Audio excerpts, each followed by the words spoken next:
Good afternoon, and thank you so much for joining me today. My name is Rebecca Gill, and today we're going to be walking through the crazy world of SEO from 2018 and what we can expect in 2019.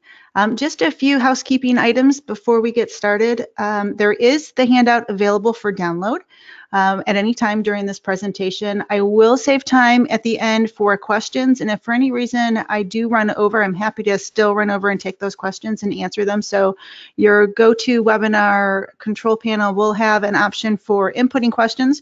Throw them in at any time during the presentation, and when I wrap up, I will try to run through as many as I possibly can. If for some reason you can't be on the entire webinar, fear not. I will make sure that this gets posted up to Imagine's YouTube channel, and you'll get a link for that sent out to you tomorrow.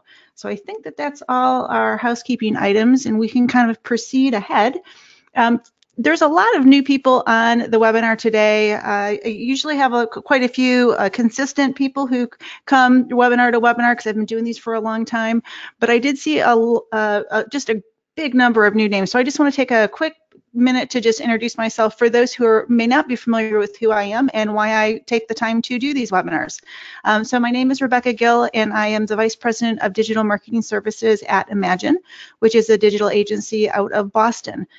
Prior to that, I spent 9 years running my own digital agency based in Michigan, and the agency did WordPress and SEO and lots of internet marketing activities, and I started really spending a lot of time doing training and education at that point, and I've over the years have done SEO courses. I have an SEO podcast, masterminds, on-site boot camps, and really focusing on education. And the reason I do that is because I do have 20 years of experience in sales and marketing and 15 with real-world SEO.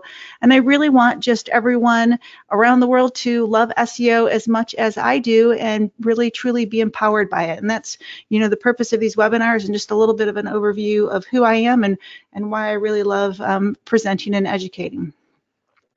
So 2018 was by far the most active year I can ever remember for the SEO industry. And like I said, I've been doing this for a while, 15 years, and I don't remember a year ever like this in the past. It was just very busy with both activity of algorithm changes and shifts with Google, and also things that Google's rolling out for us as users. And as we look back at 2018, I really think that there's some clear themes that appeared and that were getting presented to us from Google. And if we were paying attention, you could just see them being mentioned over and over and over again. So I want to start there. So really, what did we see coming out of Google, and what was Google kind of pushing at us to make sure that we knew was important for SEO? Well, the first and foremost is a positive user experience, and that's the real human that comes to your website and that browses through your content. Over and over again, Google was telling us that this is a priority, and we need to make sure that it is part of our thought process as we work on digital marketing and SEO. Building trust and authority. I will cover that later in the presentation, but that really hit home this summer and in the fall, and it became very, very important to marketers and those who rely on SEO. And some, won from these changes, and there were a number of people who really lost as a result as well. Keywords became a little bit different than they were in the past. They had more of a topical focus, and we have more of an opportunity to rank single pieces of content around multiple keywords that are within that same topical. And I think a lot of that is due to the ability of Google to use semantic language and have semantic search and really, bring forth quality results. And because Google has this artificial intelligence, and it can truly now digest our content and parse through our information better, and therefore use it for a better user experience for those people that are coming to search. I have been preaching customer journey mapping for a while, and this year I actually noticed Google talking about it as well, which is wonderful. And Google's just really trying to make sure that as marketers we are thinking through that customer journey, and we are making sure that our activity aligns to it, and we're thinking through that as we consider what search phrases we might want to optimize for and what content we might want to have for our potential website visitors.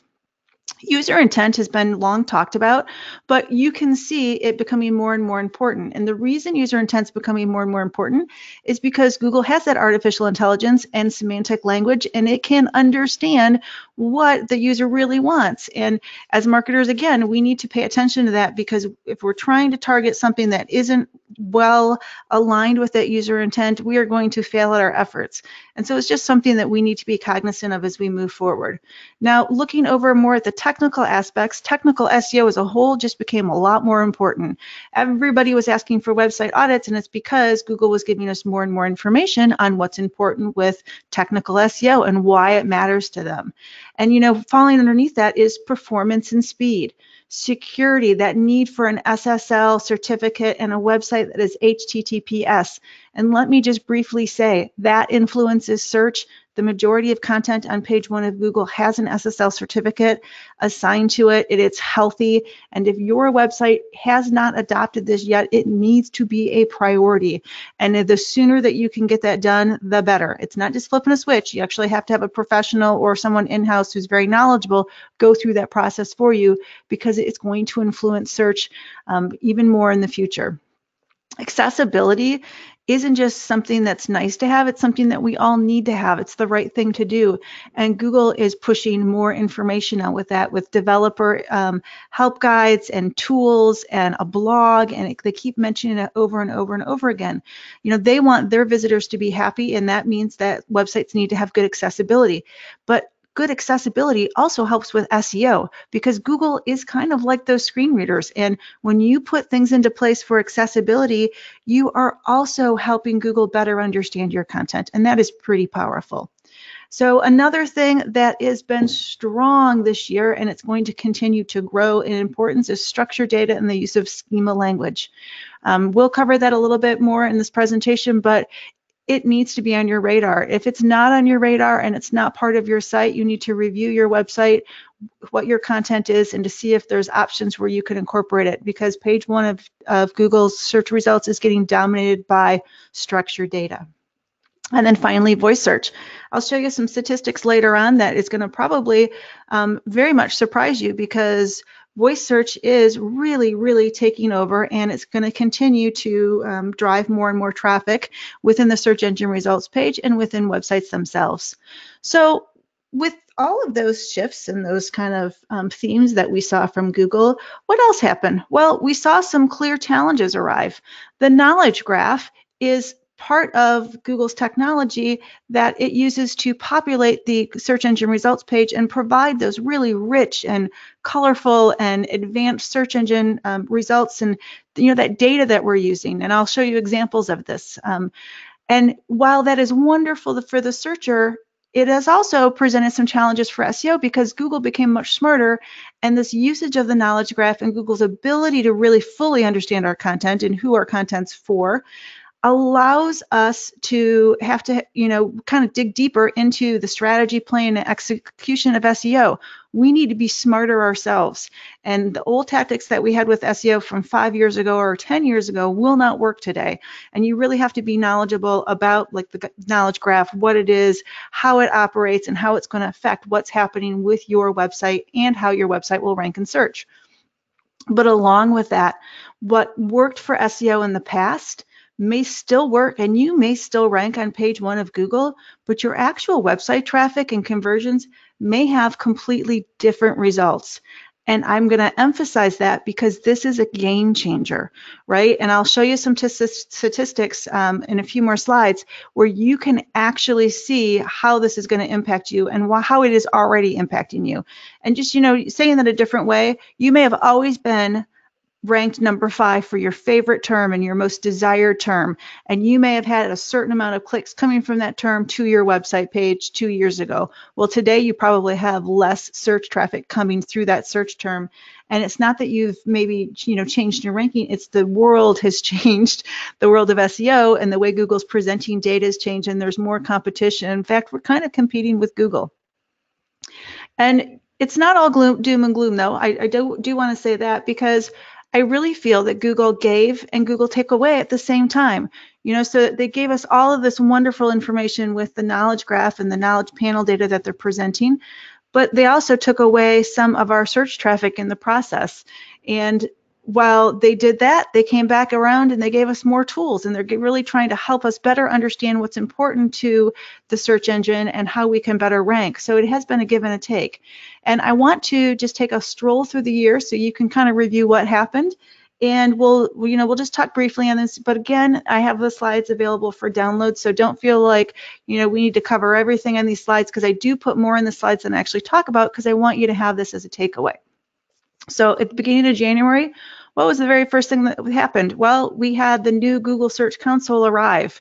There's the old version, and then there's the new version. The new version has some features and functions in it, but it is missing a lot of core features that are in that existing software. And I personally like the old version because it has all of the extra data that I really do want.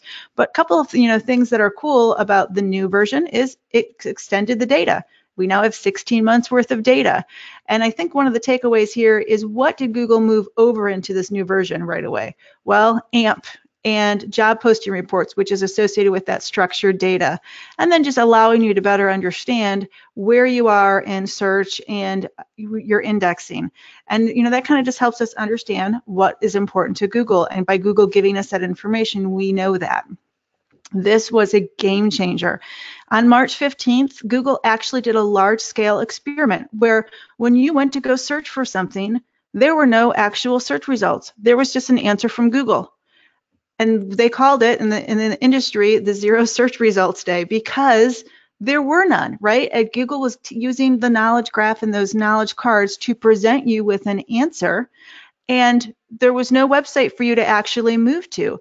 And as a result, the SEO community really did revolt, and there were posts all over, blog posts and Twitter, and Google thankfully took note of that. And 5 days later, they halted the experiment and the testing, and we returned to real website results.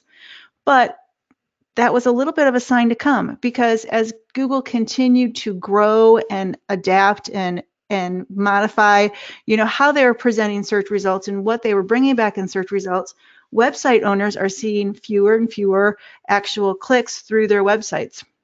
And it's because there's fewer options for what's showing up on page 1 of Google. So traditionally, since I've been doing this for forever, it was always 10 results, right? You had some pay-per-click ads, and then you had 10 organic search results that would show up for any query.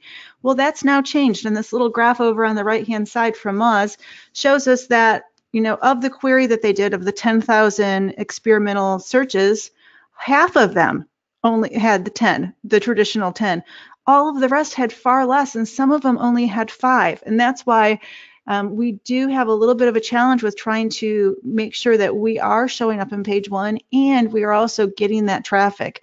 And there's ways that we can kind of work around that. One of them is, you are now competing with Google. You're now competing with that knowledge graph. So before you determine what your final keyword phrases are and topics you want to go after, you need to pull them up in the search engine results page and see what's there. Don't fight a losing battle, right? Be creative. Think about different versions of the phrases that you can target and really create content for that will not have to be competing in this new world of less and less search results. It is our new reality, and it's something that we have to make sure that we're cognizant of and we work towards.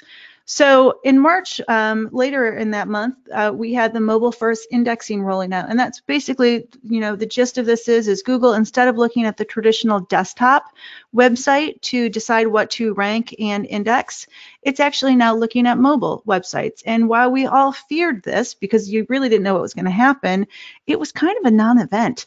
As Google started to slowly roll this out, they were picking and choosing what websites that they were going to do this with, and they focused a lot on the ones that were already responsive, that had this already taken care of, and I really didn't see much of activity at all with this shift. Those websites that have a separate mobile and a separate desktop version, and they're kind of out of sync with content and what's available, now Google did slow down the implementation of them because it was challenging for Google, and Google was trying to figure out the best way to manage this new shift without hurting those websites, because there are a lot of enterprise level websites. But so the takeaway for this is, if your website is mobile responsive, you should be perfectly fine. If it's not, you need to take note, and you also need to pay attention to the usability of your mobile site and how your website really does appear in search, because it does need to be user-friendly, and Google Search Console is giving us notifications now when it is not. So the next thing that I just think is so funny, and that is because the long tail, meaning the long tail search phrase, has shifted. It's continuing to grow and grow. At SMX East, which is a conference for search, one of the talks stated that 50% of search queries are now 4 words or more. And it really is true. When I start to really pay attention to the things I search for and the things that I see in data, it is true. And I have on the right just an example of a search about crickets, and Google's coming back with all of these suggested things that people are also searching for. And if you notice, very few of them are less than 4 words. In fact, I think only one is. It's showing you that we as humans are shifting the way that we're searching. Why are we doing that? Well, we're doing that because Google has a better way of parsing through that search phrase and creating a really good answer for us. We know Google's going to deliver us a quality response, so we keep challenging it with longer and longer phrases because we know we'll get that answer. I think the other part of it is voice search. It's easier for people to spit out what they want via voice as opposed to type it. And then you have people like my 18-year-old daughter who can type like the wind, and she thinks nothing of putting long phrases in because she can type it so quickly. And it's just we're just adapting. Google's adapting. And as a marketer, your takeaway for this is when you're thinking through keyword phrases, don't just think of the traditional 1-word or 2-word. Think out of the box, stretch yourself to think all of the different variations and what people are really searching for, and make sure you're including the important ones into your process. And again, that comes back to really thinking through that customer journey or that patient journey if you're in healthcare, and how that relates to the way that they are going to search. In May of this year, Google brought out some new image guidelines. Now, a lot of these are traditional ones that we've had for a while. Google's always wanted us to have, good high quality photos that had good descriptive titles and file names and alt text for accessibility. And that's also, it can understand what that image is about. Well, now it came back with a few more things that it would like us to consider, like structured data, and to make sure it's optimized for speed. And while I don't have it in this presentation, I can tell you that yesterday, I think it was yesterday or the day before, Google came out with a brand new app called Smush, I think is what it's called. It's got some kind of name like that, but it's designed completely for image optimization to help marketers along the way. And so just, something for you to take away, that this is important. If you've ignored your images on your website, if they are unloved and they are big and bulky and they don't have alt text that's appropriate, or it's spammy, you need to spend some time cleaning that up, because it does make a difference for not just the search results of those images, but also your website as a whole and how that content is going to rank around that image.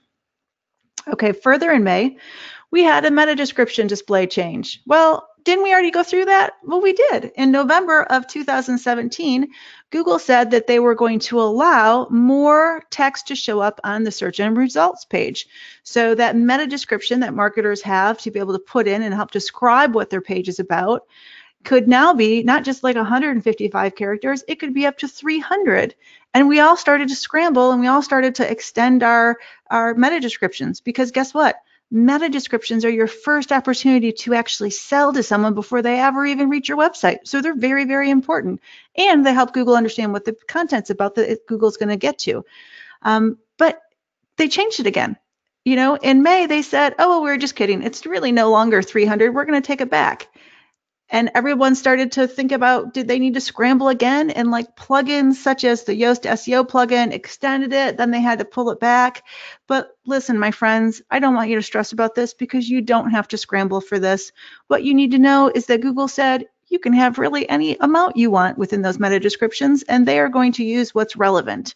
What I would tell you is, try to keep whatever your keyword phrase is in that first 155 characters, so we know it will show up in the search engine results. So we know Google does understand this is the intent of the content, and the people within the search engine results page, those humans, see that, and it reinforces it when Google bolds it for them. So spend some time creating unique meta descriptions for any page that's really important for you in search or SEO. and stress not as much about the characters, but much more about the quality of that description and really describing what your content is all about. Okay, so in June, Google came out with a URL inspection tool, and I believe this is within the new Google Search Console. Why do we want that? Well, it does give us some information, because sometimes you have the case where you've released content, but you can't figure out why it's not quite getting indexed and ranked like it should. Well, this tool allows you to drop in your URL. It could be a page or a post or anything, and Google will come back and give you information. Has it crawled it? Was it able to render that page properly? What was the indexing parameters for it? Were you blocking it from the search engines? And is it actually in the index? So it gives us an opportunity to get some information. Now, if you're using structured data or AMP, you'll even get even more results. And Google will give you some additional data on that, which it's a very powerful tool when it's needed. And it's just something for you to know is there. And this is part of the ways where Google gave to us this year, right? They're giving us another tool. They're giving us more information to really help us be better marketers and appear better in the search engine results page. Later in that month, and just a few days later, Google kind of changed up their existing software programs that they have for marketers. They gave it all a new name. It's called the Google Marketing Platform, and they kind of broke it out between small business and enterprise, and telling us which ones should be used or could be used for each different segment. Now, most of us are using Google Analytics already, and that software is included in this new platform. While Google Data Studio and Google Tag Manager are also there, and some people are using them, some people are not. I have been blessed with a team at Imagine who heavily uses Google Tag Manager and Google Data Studio, so I have been able to really see the power of these two tools. And I would encourage you, if you were like old me who didn't pay much attention to them, don't be old me. I would like you to, get some knowledge in them, because they can be very powerful and very helpful. And it is something that I truly have loved since joining that team, because I see the importance of it and what we can do with these tools to help our own customers. One of them is the Google Data Studio, which is a reporting tool, allows you to bring in data from multiple sources. So for example, I can pull information in from Google Analytics, Google Search Console, say SEMrush, and I can bring all of that together into a nice report for my clients that will give us an opportunity to talk through what's happening with their site, not just in Google search results or when people are on the site, but also the health of their website. What's happening in the thought process of Google? What's Google's view of their site and the health of their site? I can collect all of that data in nice reports and present it to them for meaningful discussion, and that is pretty powerful. So that is my takeaway for you on this slide and this piece of data. If you've not embraced or even thought through Google Tag Manager or Google Data Studio, I want you to research them and find out if they would be a fit for you. In a lot of cases, they will be, because they are pretty powerful, and Google's reinforcing the references to them, so we know we'll have a lot more opportunities with them coming. Okay, so now we're fully into summer. It's July 9th. And Google Speed Updates begins rolling out. Now, we know the Speed Update has always been something that, or at least speed and performance, Google's been preaching that for a while, and that's because Google is going after more and more of the third world countries and people who have never used search before. And these people don't have broadband like we typically do in well-developed areas. They have mobile phones with crappy data and very expensive data plans, and they need websites that load really fast. And for Google to extend out its revenue stream and really continue to grow, it has to get these users. And if it's going after these users, speed and performance are a priority, and not just for those types of searches, but all over the world. And that's why we're going to continue to see Google push more and more and more with this. And this was another shift in July. And basically what they're saying is, if you have slowness in your site, and particularly pages, it's not going to rank as well. And that's because it's not going to create a good positive user experience. If, though, however, you have very strong user intent and very strong content, you may still rank well, but it's a really big may, right?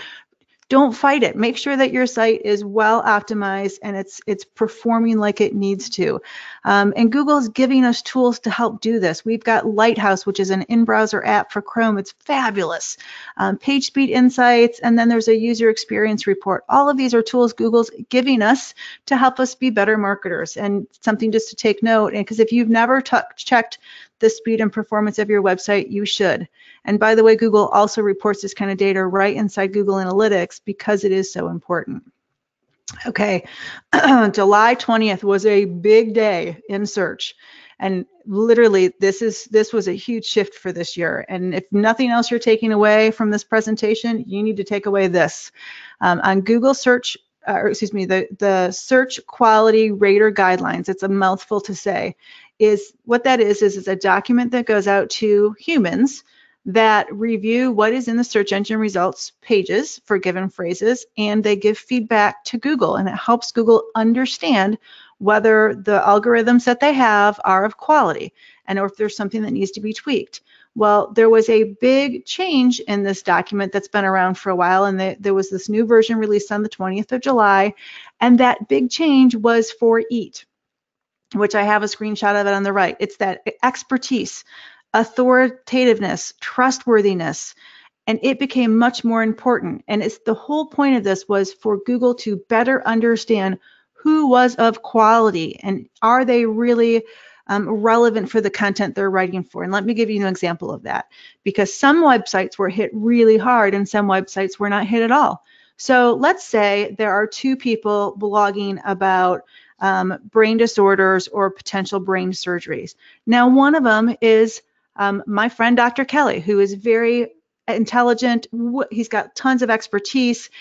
He is considered an authority in his industry, and he is a physician, right? And the mind and the brain is his specialty. Now, he would have weathered through this change effortlessly because he does have that expertise, that authority, and Google knows they can trust Dr. Kelly and what Dr. Kelly writes in blog posts.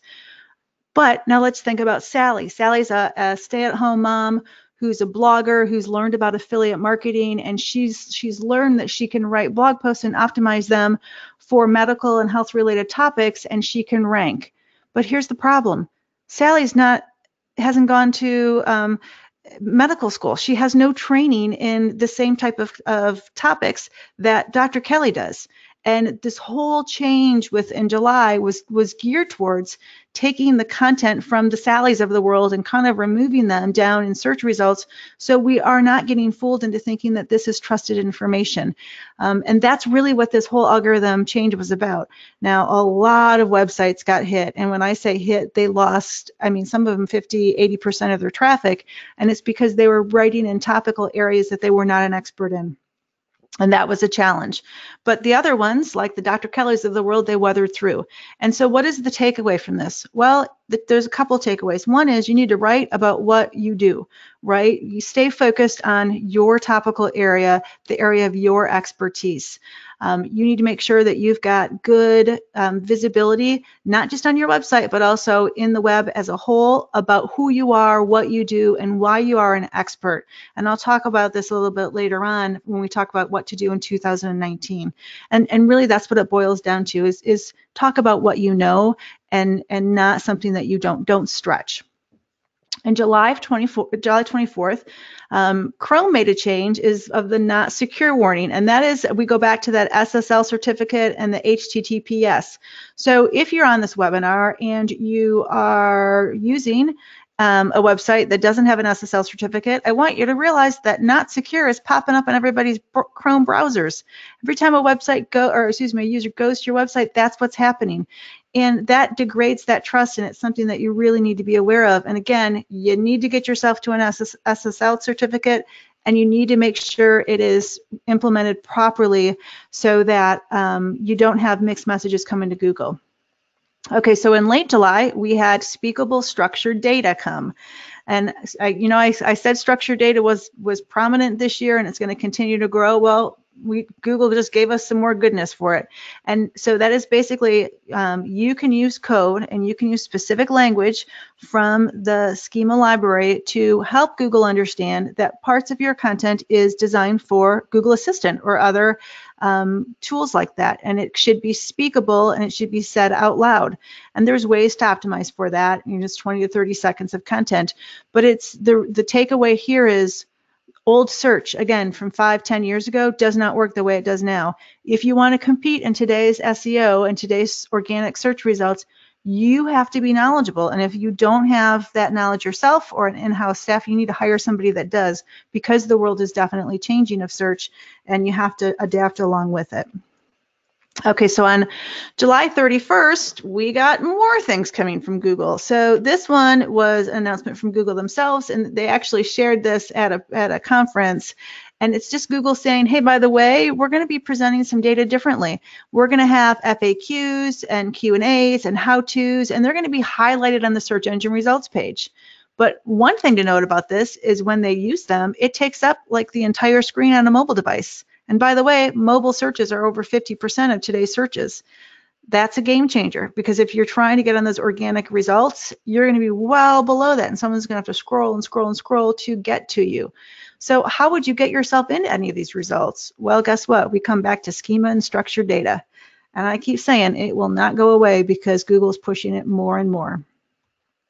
August 1st is when that whole EAT thing came to life, and that's when the algorithm was officially changed to pay attention to those guidelines that came out in July.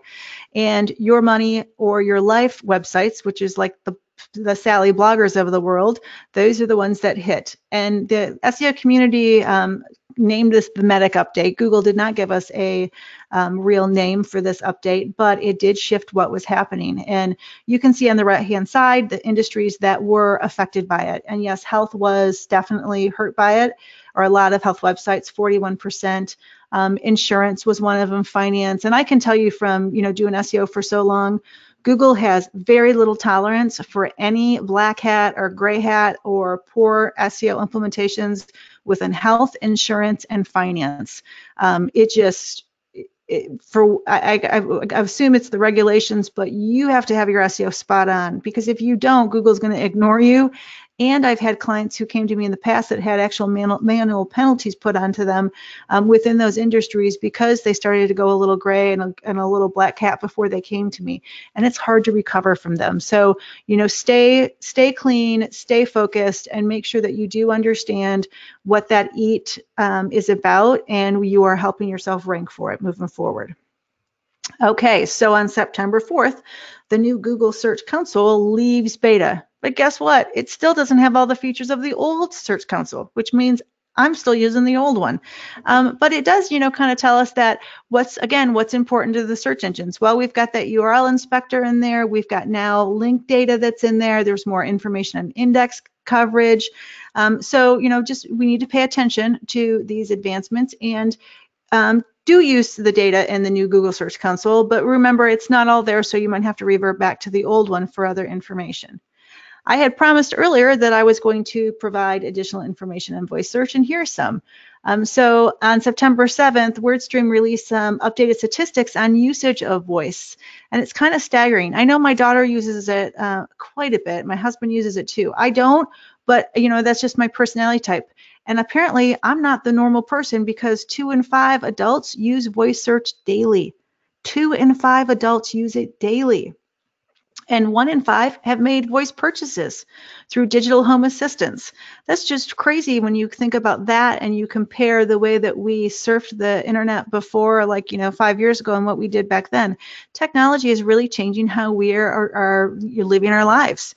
And the growth expectations for voice search is expected to continue to grow, and it would be 50% by 2020. I don't know if I really believe that, because that's only about a year and a half away. However, it is possible that it could, and it is something that we need to be aware of, that voice search is here. It's not going to go away, kind of like structured data and schema, so we need to be aware of it and make sure that we're optimizing for it. All right, Google Data Studio, I mentioned earlier, comes out of beta, and this was one of the tools that I said I really wanted you to take a moment and kind of dig into. I'd mentioned 120 connectors and 500 more data sources that are available through integration. And this is going to continue to grow without question. And on the left-hand side, you just kind of see some of the reports. And they can be very, very pretty reports, and they can be custom reports, which makes it very, very powerful. On September 24th, Google celebrated 20 years. And 20 years in search, which was very cool. And some of the facts and figures are mind-blowing. And I remember when I saw this on that day, I posted it to my social profiles because I found it so fascinating. And like I said, I've been doing this for a long time. So the numbers that we had before versus the numbers we have now really resonate with me because I have that history. And, my daughter won't think much about this because of her young generation, but I do, and I see the change in search over those 20 years. So, for example, hundreds of billions of pages within Google's index, search in 150 languages and 190 countries, billions of search queries each day. 15% of search queries are new each day. And think about this. This is hard to put your mind around. Last year, in 2017, there were 200,000 search experiments. That means Google tweaked and played with the algorithm 200,000 times. And it made 2,400 changes. So 6 times per day, last year, Google changed the algorithm. 6 times per day. And so if you are an executive listening to this, I applaud you for listening in, but I wanted to tell you something. If you have an in-house person, a marketer who has multiple roles that they're managing, traditional marketing, event marketing, search, pay-per-click, and all this kind of thing, and you expect them to stay up with 6 searches per day, 6 changes per day and algorithm shifts, that's a lot, and it's not going to be possible for them to do that. Heck, it's not possible for me to do that, which is why I watch a lot of trends and I follow a lot of experts. But it does show you that Google's constantly trying to innovate the search experience and make constant changes to make it better for everyone. And you just really need to stay up as much as you can on what's happening. And so Google actually came and said what matters to them on their announcement for the 20 years. It's the user and the user journey. Remember I said that earlier? Relevant, high quality content. And it's ongoing testing through those rater guidelines and tweaks, which is that, that EAT. And it's a more visual experience. Well, we're seeing that with Google, the knowledge graph, and how it's changed the search engine results page. And then they mentioned accessibility and making sure content is useful. So we all know, as that major announcement came, it helps us understand what's important. Okay, so Google Plus closed on October 8th. I'm not going to spend much time on this because guess what? Nobody was really using it. This is closing for individuals, but not brands, and Google My Business is still alive and well. So, just if you have a personal account, you're not going to be able to use it as you were in the past. But guess what? Most likely none of you were anyways, because it was kind of a ghost town besides spam. All right, so on October 30th, and we're reaching the end of our changes, guess what happened? That new reality of no-click searches is really hitting home. And that's not the 0 results. This is different. This is where people come to the Google search results page from a search and get their answer and never actually click through to a website. This study that was done shows it's growing, that no-click, right? So for 100 searches on mobile, 61% had no activity flowing to a downward website. They found their answer in the results and they left, right? Only 38% actually clicked through to a website. The same amount on desktop is better for the marketer because 65% clicked through to the actual website and only 34% did not click through to anything. But again, this changes the way the world of SEO is. And why is that the case? Well, here's some examples for you. I did a query for Google Assistant. Now, the pink is all Google properties, right? It's the knowledge graph and everything that comes in along with it and Google stuff. The yellow is websites that will actually have an opportunity for someone to click through to them. See the real estate there? It's a big change than what it was years ago. Now let's go look at another example. This is the election night. Now for me, the human, I loved this because I could just refresh my search results page and I kept getting, updated results and I didn't have to click through to any website at all. The problem is if you're a marketer and you are a news outlet and you really needed to get these clicks to your website, you weren't going to get them because, again, pink is Google property and Google data and the knowledge graph. And yellow is the opportunity to actually click through. And that's a huge difference in that real estate.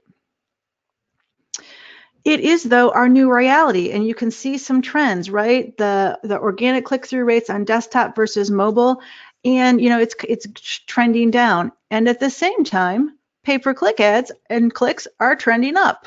Well, for organic SEO side of the house, that is so sad.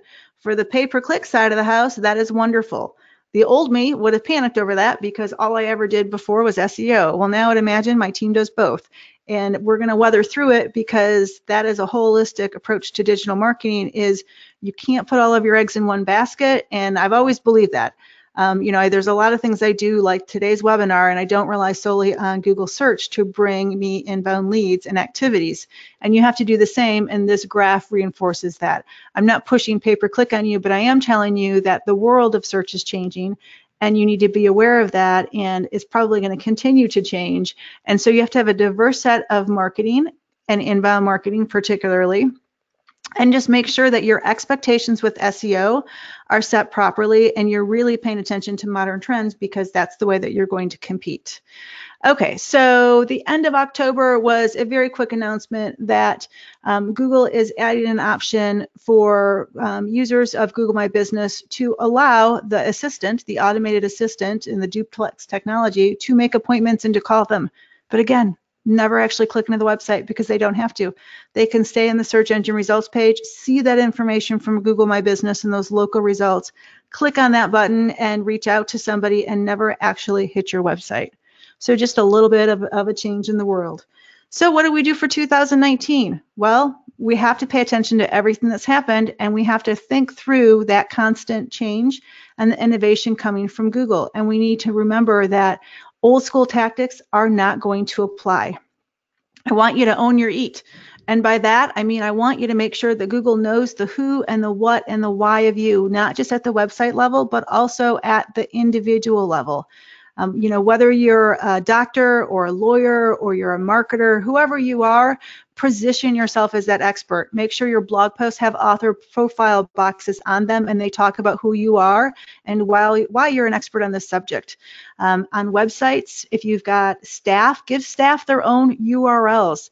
List out their accomplishments and who they are and what they're knowledgeable, and so Google can understand that.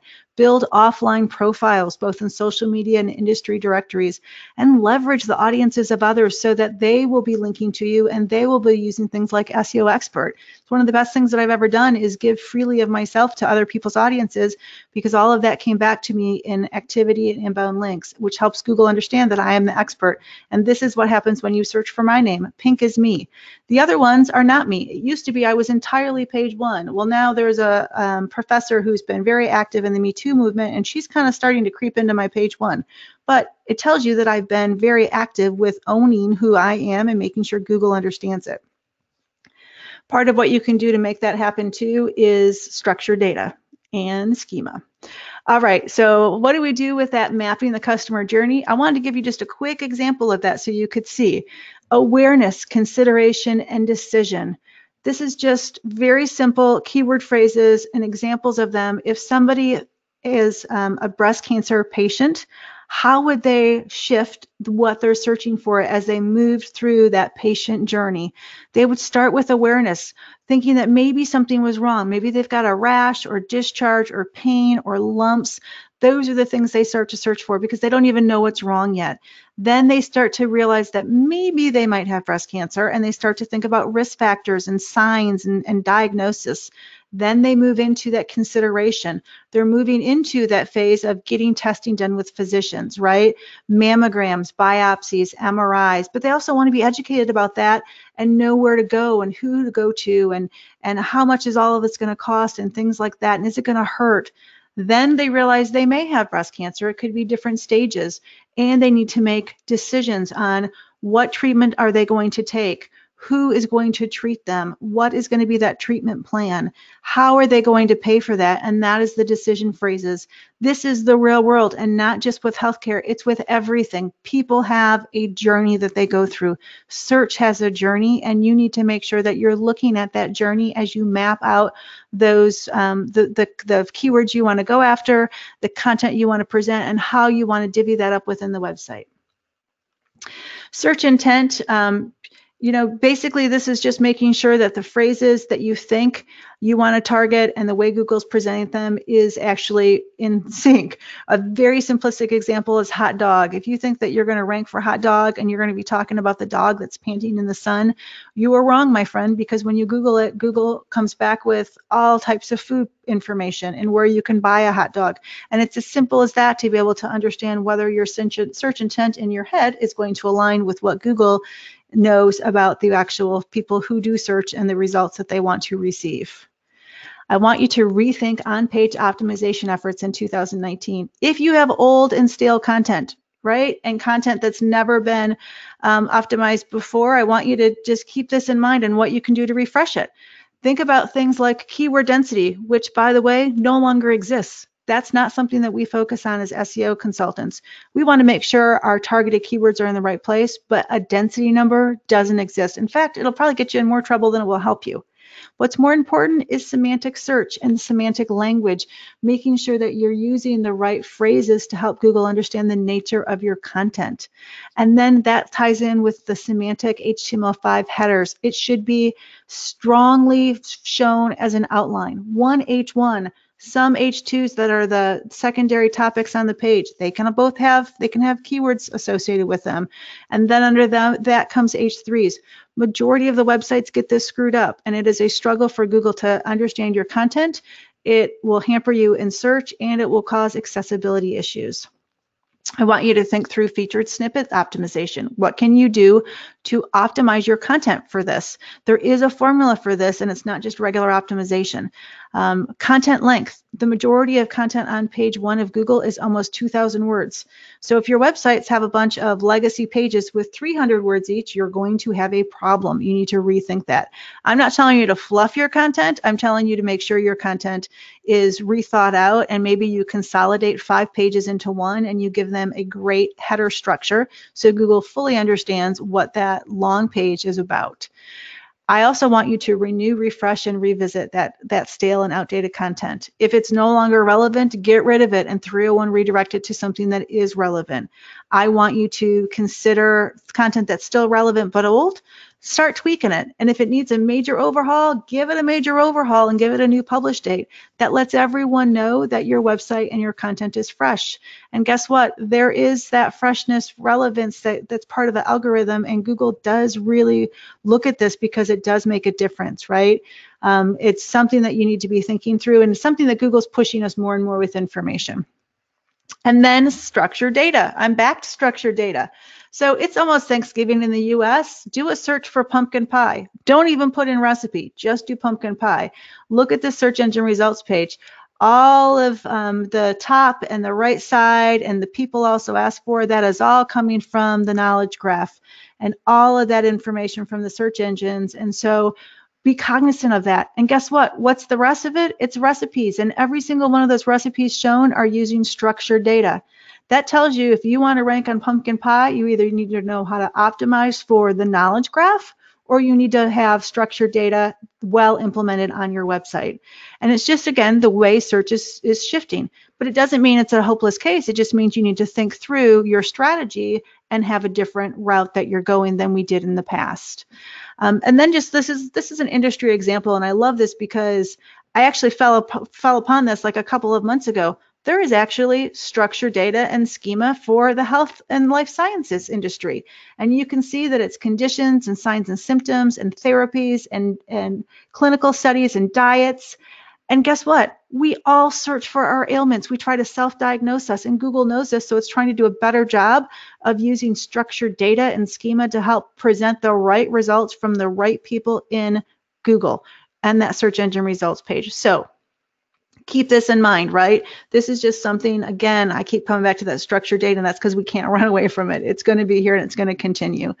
Accessibility, I mentioned at the very beginning as a theme. Here's things just to be cognizant of with accessibility. Most well-crafted websites are already very accessible and very friendly, right? It's color contrast, it's the right alt text for images, it's the right anchor text for links that we don't want to just say, click here. We want to tell you what that link is about and make it relevant. It's the header usage that I mentioned, skip links and things like that. Again, most well-crafted and coded websites will already accommodate this. You just need to make sure that the users as well are updating things appropriately as they enter in new content or change content. And then finally, how do I want you to compete for 2019? I want you to compete by keeping an eye on your technical SEO and doing ongoing audits. And it is important because you have to have a healthy website. If your website's not healthy, Google can't easily crawl it. If Google can't easily crawl your website, it might struggle with rendering. If it can't crawl and render your website, that means it has no idea what your content's about and it will never rank it in search. So there are so many things that happen with a website over time that can cause issues. The bigger the website, the older the website, the more technical issues you're going to have. The more end users you have updating your website, the more technical issues you're going to have. And that's why having ongoing reporting and audits done for your organization, whether they're internal or external, is super important for the health of that website. All right, so that is my list for 2019, and I just want this one takeaway for you before we go into the Q&A is I want you to keep this in mind because I found myself saying this the other day internally, is the day you stop learning SEO is the day you should stop practicing SEO. SEO is constantly changing, and it's one thing about SEO that I love is because my mind has to, I'm the type of person where my mind has to continuously go. It has to think, it has to be challenged. SEO gives that to me because SEO is such a constantly moving and changing industry. And if you want to practice it, you need to continue to learn it. And it's very rewarding and it provides wonderful results, and those results can last for like 10 years, right? It's the one thing in marketing that you do that continues to give and give and give over years, and also helps target people and make sure those people coming in have targeted themselves and they've pre-qualified themselves. But to be able to do that well, you have to continue to learn, and you have to make sure that that's just part of your ongoing process. All right, so I did leave some time for questions, and I want to make sure that we get those out. If you are unfamiliar with how to find me, here are some links that you can utilize to learn more about me and connect with me after today. I love hearing from people, either it's on Twitter or an email or whatever the case might be. Reach out to me. I would love to have that. Okay, first question is from Ben. Are the slides available? Yes, Ben, they are in the panel for GoToWebinar, and I will also make sure that I post them up to SlideShare like I've always done in the past with my my slides presentations. Okay. Squish is the app that Google came up with. Someone was helping me along the way. Thank you so much, Ben, for letting me know that. All right, so here's a question from Jonathan. In Google Page Speeds Insights, I now see images that have been fine for well over a year suddenly triggering this could be excess bytes warning, and I use Photoshop to save image as medium. What should I use now? Well, you know, I can't tell you if Photoshop's the issue or if it's maybe the selections or the file type, right? I just don't have enough information to be able to do that. But I can tell you that it's not surprising that we are seeing new warnings from the search engines, particularly Google. You know, I have access to a lot of websites through Google Search Console, and there's days where all of a sudden I'm just flooded with like 10 messages that Google's sent out to everybody because it's, again, trying to give us that information. And you can look at this one of two ways. You can look at it as Google's bad and it's harping on us and it's being, persnickety, or you can look at it as Google's trying to do the right thing. They're trying to create a good positive user experience and they're giving us information to help us do that.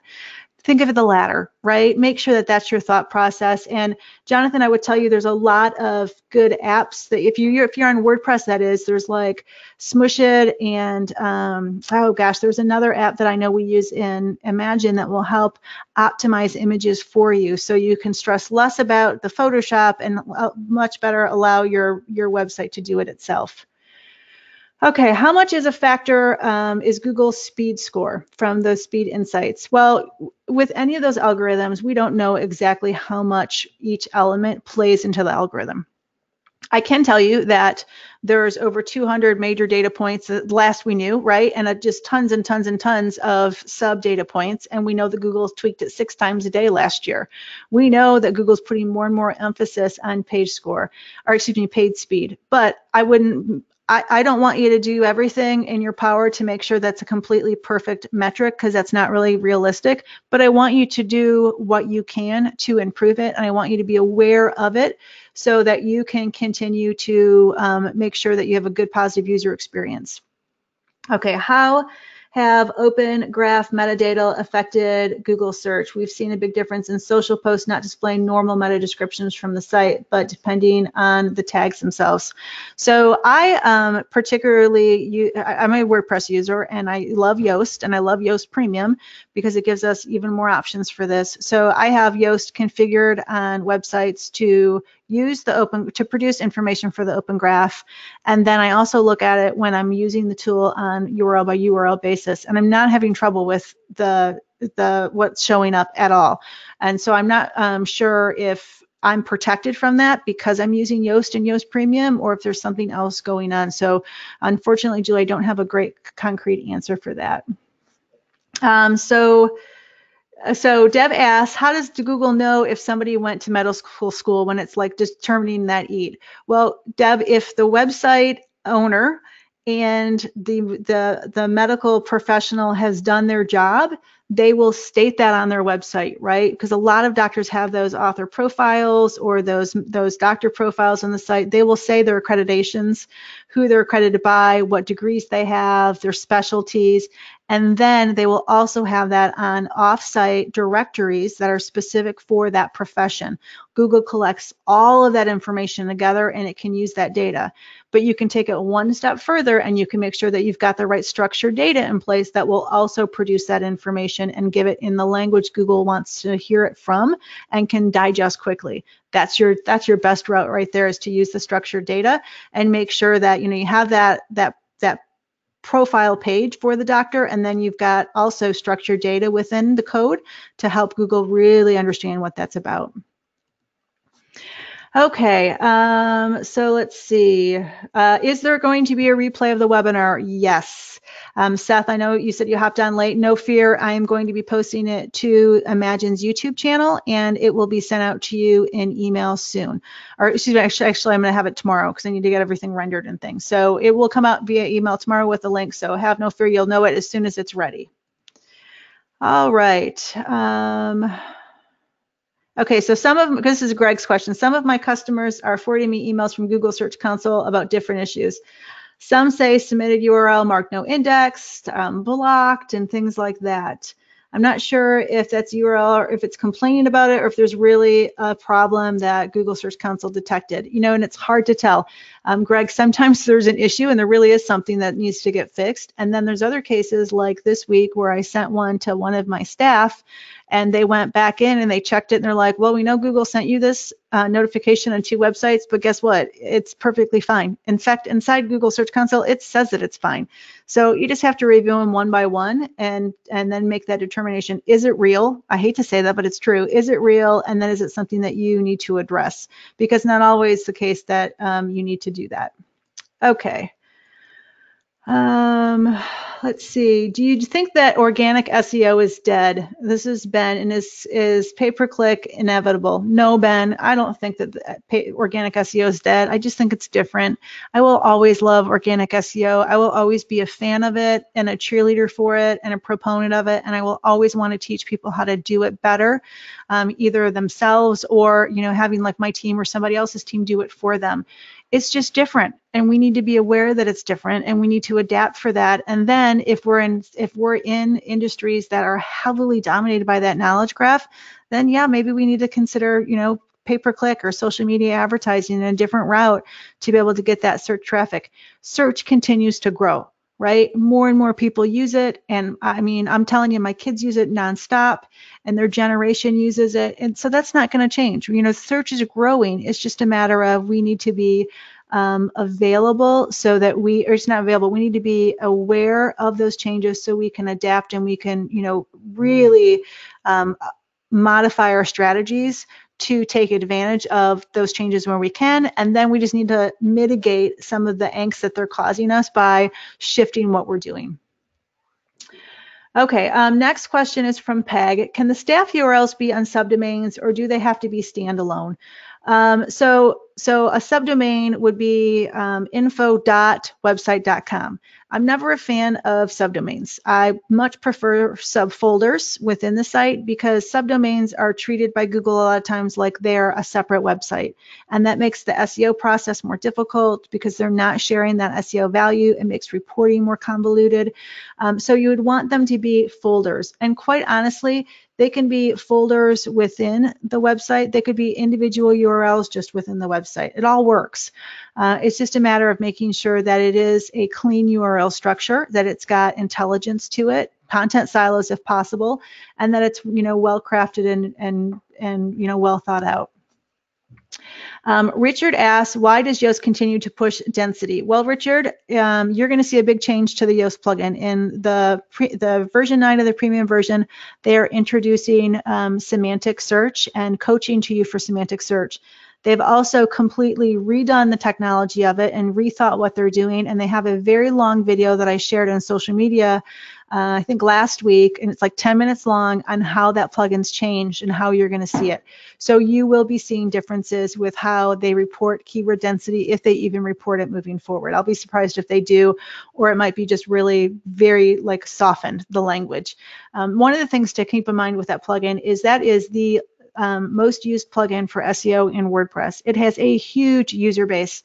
So Yoast, the Yoast team, is highly intelligent. I am a huge proponent of them and the work that they do in the WordPress community. And I mean, he's the founder is just a great guy overall. But they have a huge user base, so they have to do some changes slowly so that people can adapt to it, understand it, and they can disseminate that information out. So I do believe that's a change coming, and I would encourage you to pay attention to the new updates to the plugin, watch the video, learn more about semantic search and semantic language and how that can really help you rank. Ben asked, what's a decent audit score in SEMrush? Ben knows I use SEMrush because he's been with me in training before. I love SEMrush. It's a great tool. I love running audits through it. And, Ben, there isn't like a perfect score. You're never going to get a perfect score. But I will tell you, I think the screen that I showed you was like 19%. That is a horrible score, and that's a real website. You want to be like, 80 to 90% if you can, and you want to pick the things that are most important and hit those where when you can and as hard as you can. And that's the goal. It's like I always relate this to my kids. I pick my battles with my kids. It's more important to me at night that they brush their teeth than if they wear socks to bed. I don't care about the socks. I care about the teeth. Same thing with those audits. Fix what you can and keep plugging it away so that your site can be as healthy as possible. And just keep working on it. All right, Greg says, where should we subscribe or follow to get the latest updates and your questions on Google changes? So Google has a blog for webmasters. That is one place to go. And quite honestly, I'm going to tell you, which might be surprising, Twitter. There's certain experts within the SEO industry that I follow. Google has actually a search liaison. It's Danny Sullivan, who used to not be a Google employee, but now he is a Google employee. He gives out information. There's a number of other Google employees on there that freely do information. There's Google Hangouts that they do each week, and there's one of the software tools, I can't think of who it is, but they do a recap of what's said on there. So there are a number of places like that where you can find that type of information. I try to post whatever I can into my Facebook group, SEO Launchpad, so that it is really, if I find something that's changed or that's important, I try to push it in there so people see it. But the good news is when I started with SEO, there was nowhere to learn it, right? You had to do a lot of trial and error, and there was few data points of information. Now there's lots of places you can learn SEO, and you can stay up to date on it. It's just a matter of finding the right people, and the right people are definitely Google or those very well respected within the SEO industry. All right. Do I have any additional thoughts and recommendations on e-commerce sites? Holly, I'll tell you that I've done recent presentations on e-commerce SEO. One was at Wooshesh, and then there's just some more on my YouTube channel. So the slide that I have up right now has my YouTube channel for me personally, and you will find presentations on there specific to WooCommerce, or not WooCommerce, e-commerce SEO. Let's see, I haven't seen the Google Assistant option in Google My Business dashboard. Is it rolling out slowly? This is a question from Josh. And yes, like everything that Google does, they slowly start to push stuff out, and it doesn't hit everybody at the same time. Okay, so Lisa has a technical SEO question. I have a desktop site and I am almost ready to upload. My domains has an old WordPress site with redirection.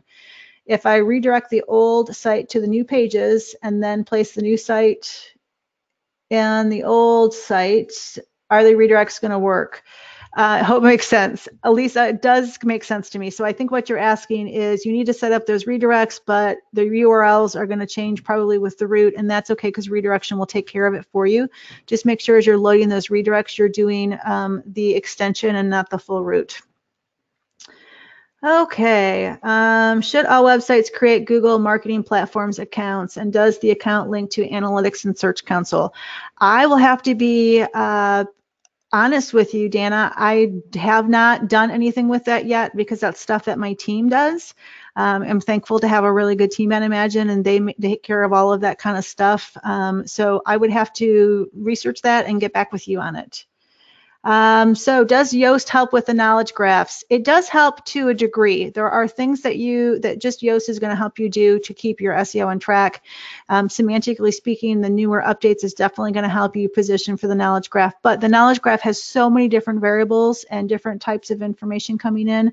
So Yoast can't do that all, right? It's really understanding what's important to you. Is it featured snippets? Is it a panel that's going to appear, what is it, and then learning about that, and then what you have to do to optimize that, because there is no universal here's what you do. Structured data will help probably the most because it helps Google understand what's going on, and it will help it know how and when to rank you. All right, is Yoast good enough for SEO? Yoast is a tool in an overall SEO process. I've said this before. SEO process includes really good understanding of who you are and who you serve. It's research into data, your existing state, your competitors, that type of thing. It's strategy and it's planning, and you do all of that well before you ever get to the Yoast SEO plugin. So you need to have that research and that strategy. You need to do research on your keywords. Pick for relevance what you want in those keywords. Assign those to specific URLs within your site. Have a keyword map. Then create really good content. Then you use Yoast to optimize it. Then you build backlinks into that content internally and from outside the website. So yes, SEO is great. I love it. I encourage all of my clients to use it. I use it myself, but it is, again, just a portion of the overall SEO process. All right. Any important social media changes that affect SEO? Isabel, none that I am aware of, to be honest with you. I've not heard much about that because social media is an indirect influence to ranking, right? It's not a direct ranking, although it does get branding and exposure out on the internet. It helps Google better understand you, and it gets exposure, so backlinks are coming into you, so it does make an impact there. So Gabe asks, if a site needs a complete SEO overhaul, what is the hierarchy of priorities?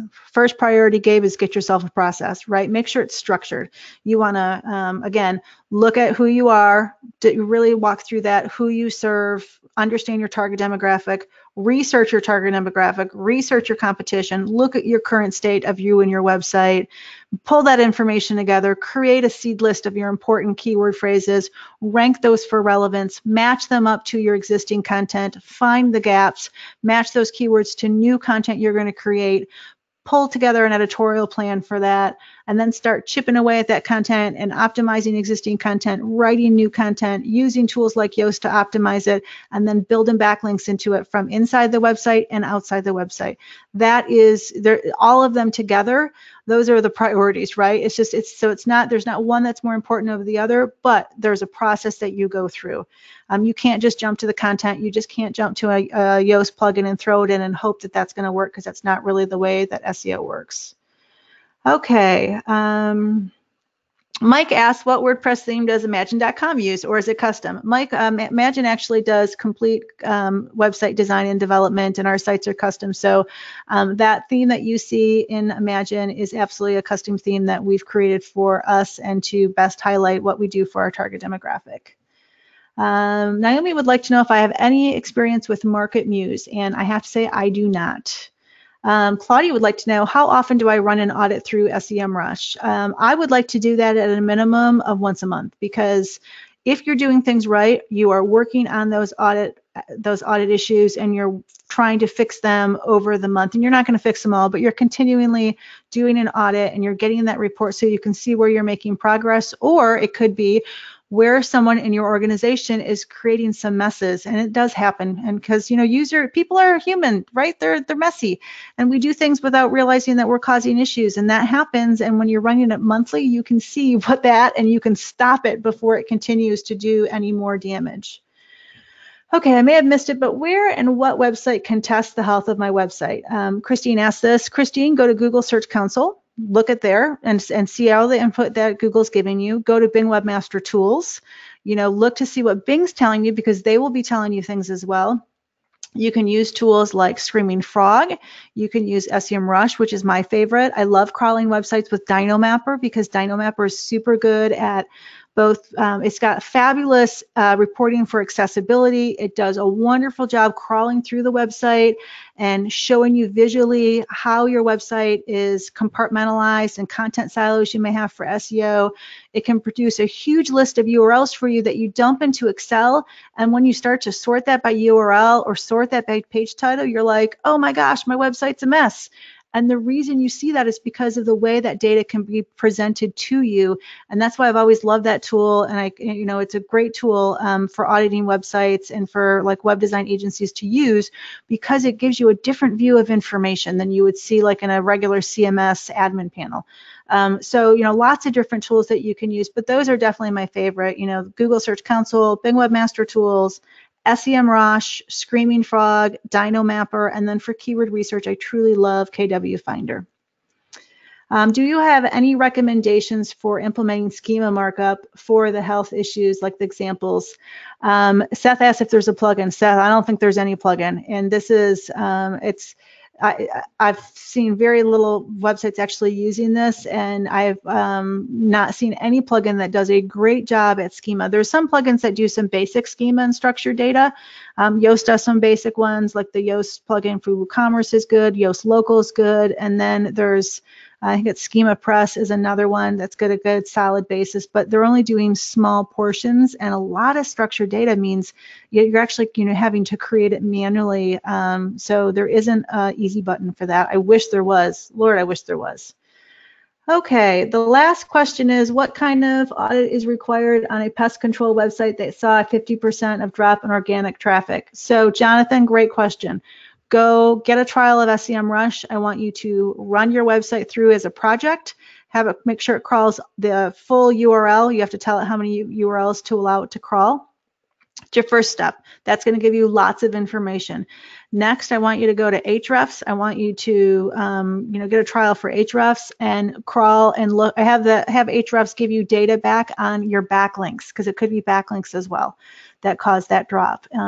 Especially if you've hired someone to do SEO for you and you don't know what they were doing. It could have been Black Hat. Especially that tends to happen with small businesses where they pay a really small amount for SEO per month. They see some ranking increase, but they don't know what people are doing, and it's not great practices that people are actually doing. So So those would be the two routes that I would go for you, and really dig into your backlinks, see how good or bad they are, and then look at that site crawl from SEMrush. And then if you have access to Google Search Console or Bing Webmaster Tools, look at those too, because they will be reporting the health of the website as well. All right, that is, so one last question just popped in. What CMS website could you recommend in addition to WordPress, obviously? Well, I'm a WordPress girl through and through. I met Joomla and WordPress both at the same time about 11 years ago now, and I quickly fell in love with WordPress, and I've continued to love it more and more every day.